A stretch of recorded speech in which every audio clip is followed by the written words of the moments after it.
வணக்கத்துடன் pepper and salt news என்கின்ற இந்த வலையொலியில் உங்களை சந்திப்பதில் நான் மகிழ்ச்சி அடைகின்றேன். வேல்முருகன் அவர்கள் புதிய ஆதாரங்கள் கிடைத்திருக்கின்றன.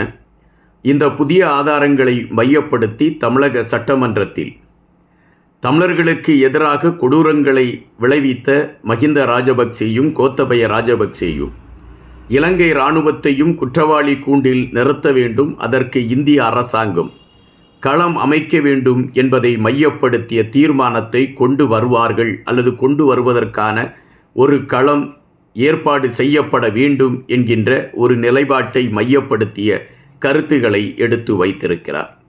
அப்படி என்ன புதிய ஆதாரங்கள் கிடைத்தன? எதன் அடிப்படையில் வேல்முருகன் அவர்கள் தற்பொழுது தமிழர் தாயகத்தை மையப்படுத்திய செய்திகளுக்கு முதன்மை கொடுத்த ஒரு களத்தை எடுத்துக்கொண்டு பயணிக்கிறார் என்கின்ற தேடலோடு இந்த காணொளிக்குள் நாம் செல்லலாம். தமிழக வாழ்வுரிமை கட்சியின் தலைவராக இருக்கக்கூடிய வேல்முருகன் அவர்கள் தமிழர் தாயகத்தை மையப்படுத்திய களத்திலே அவர் எப்பொழுதுமே முதன்மையாக இருந்திருக்கின்றார். தமிழர் தாயகத்தில் நடந்து கொண்டிருக்கக்கூடிய அந்த அத்துமீறல்கள், ஆட்சியாளர்களால் அவர்களுக்கு நடந்து கொண்டிருக்கக்கூடிய அநியாயங்கள், இவைகளை தட்டி கேட்கக்கூடிய தலைவர்களில் ஒருவராக அல்லது இவைகளுக்காக குரல் கொடுக்கக்கூடிய தலைவர்களில் ஒருவராக வேல்முருகன் அவர்கள் இருக்கிறார் என்பது மறுப்பதற்கு இல்லை. அவர் கட்சியை சார்ந்தவர்களும் இந்த கோணத்தில் பயணிக்கக்கூடியவர்கள் என்பதும் நாம் அறிந்த ஒன்று. தற்பொழுது வேல்முருகன் அவர்கள் புதிய ஆதாரங்கள், அந்த இறுதிக்கட்ட போரில் அல்லது இந்த இன அழிப்பில் தமிழர்களுக்கு எதிராக நடந்த பல கொடூரங்களை மையப்படுத்திய புதிய ஆதாரங்கள் எங்களுக்கு கிடைத்திருக்கிறது. இந்த ஆதாரங்களை தமிழகத்தில் இருக்கக்கூடிய சட்டமன்ற உறுப்பினர்கள் அனைவருக்குமே இதை நான் கொடுக்க இருக்கின்றேன்.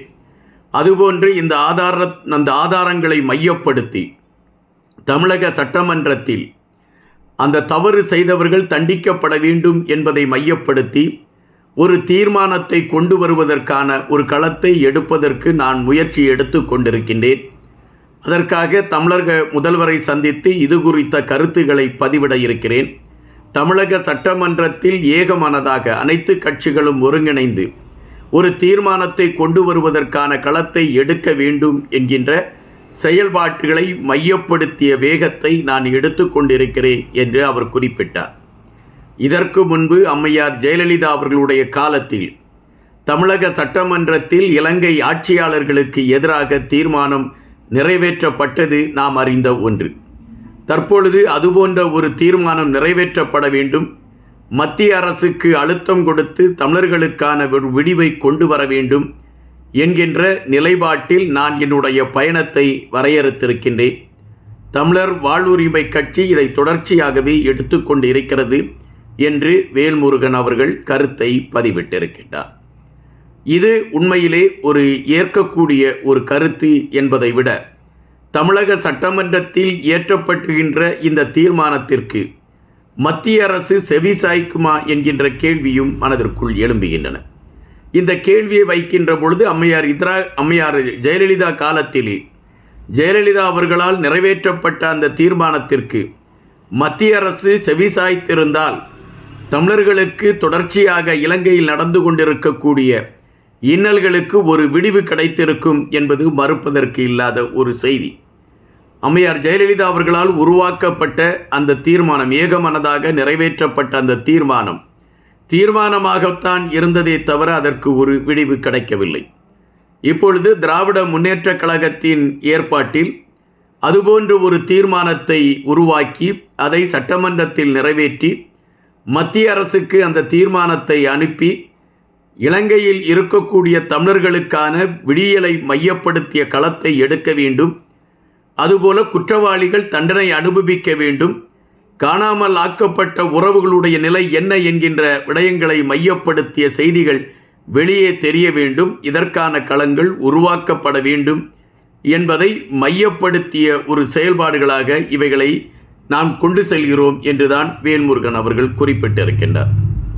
அதுபோல ஜெனீவாவிற்கு சென்று ஜெனீவாவிலும் இந்த ஆதாரங்களை கொண்டு போய் கொடுத்து குற்றவாளிகள் தண்டிக்கப்பட வேண்டும் என்கின்ற ஒரு களத்தை எடுத்துக்கொண்டு அது சார்ந்த கருத்துக்களை பதிவிடுவதற்கு தயாராகி கொண்டு இருப்பதாக அறிவித்திருக்கின்றார். இங்கு சில கேள்விகளும் எழும்பாமல் இல்லை.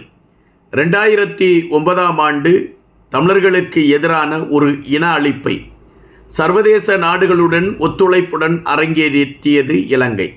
இதற்கு பல நாடுகள் உதவி செய்தது என்பது வரலாறு பதிவு செய்திருக்கக்கூடிய ஒரு களம். அதன் பின்பு 2009ற்கு பின்பு இன்று வரை தமிழர்களுக்கான தீர்வு கிடைத்திருக்கிறதா என்றால் இல்லை. தமிழர்களுடைய போராட்டம் தொடர்ந்து கொண்டுதான் இருக்கின்றது. அவர்கள் தொடர்ச்சியாக தங்களுடைய போராட்டங்களை அவர்கள் நடத்தி கொண்டிருக்கின்றார்கள். எங்கோ ஒரு மூலையில் ஒரு சம்பவம் என்றால் விட்டுவிடலாம். தமிழர்கள் வாழக்கூடிய அனைத்து பகுதிகளிலும் அவர்களுக்கு ஒரு நெருக்கம் கொடுக்கக்கூடியதை சிங்கள ஆட்சியாளர்கள் களமாகவே வைத்துக்கொண்டு செயல்படுகிறார்கள். இது நாம் அறியக்கூடிய ஒன்று. ஆனால் இதுவரை 2009 2025 வரை பல கட்சிகள் தமிழகத்தில் இருக்கின்றன. இந்த கட்சிகளுடைய தேர்தல் அறிக்கைகளில் தனித்த நாடு தமிழர்களுக்கு உருவாக்கப்பட வேண்டும் என்பதை மையப்படுத்திய ஒரு கட்டம் இருக்கும் அல்லது ஒரு அறிவிப்பு இருக்கும். ஆனால் அந்த தேர்தல் அறிக்கையோடு அந்த அறிவிப்பு அமைதியாகிவிடும். அல்லது இலங்கையில் கஷ்டப்பட்டு கொண்டிருக்கக்கூடிய தமிழர்களுடைய விடிவுக்கான களத்தை எடுப்பதற்கு எங்களுடைய கட்சிகள் முயற்சி செய்யும் என்ற கருத்தை பதிவிடுவார்கள். ஆனால் அந்த கருத்துகளுக்கு அவர்கள் வலு கொடுக்கிறார்களா என்றால் இல்லை. இது நாம் தொடர்ச்சியாக பார்க்கக்கூடியது. அதாவது தேர்தல் அறிக்கையில் மட்டுமே தமிழர் தாயகத்தை மையப்படுத்திய செய்திகளை பதிவிடுவதை கட்சிகள் வாடிக்கையாக வைத்திருக்கின்றன. அப்படி உண்மையான உள்ளன்போடு தமிழர் தாயகத்தில் துயர்பட்டு கொண்டிருக்கக்கூடிய தமிழர்களுக்கு விடிவை எழுத வேண்டும் என்கின்ற நிலைப்பாட்டில் தமிழகத்தில் இருக்கக்கூடிய கட்சித் தலைவர்கள் செயல்பட்டிருந்தால் இந்த 15 ஆண்டுகளில் பல மாற்றங்கள் ஏற்பட்டு இருக்கும் என்பது மறுப்பதற்கு இல்லாத ஒன்று.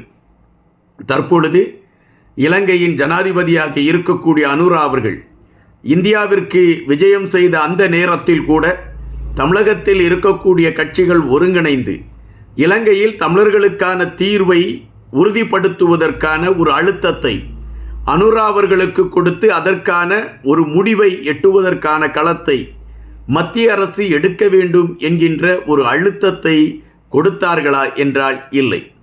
ஆனால் இப்பொழுது பல விடயங்களை குறித்து நாம் பார்க்கின்ற பொழுது மீண்டும் தமிழர் தாயகத்தை மையப்படுத்திய செய்திகளுக்கு ஒரு வலு சேர்க்கக்கூடிய களம் அமைந்து கொண்டு இருப்பதாகத்தான் கணிக்க முடிகின்றது. காரணம், இங்கு பல களங்கள் உருவாகிவிட்டன. தமிழகத்தில் தமிழ் தேசியத்தை மையப்படுத்திய ஒரு களம் திராவிடத்தை அழிக்க வேண்டும் என்று பேசிக்கொண்டிருக்கின்றன.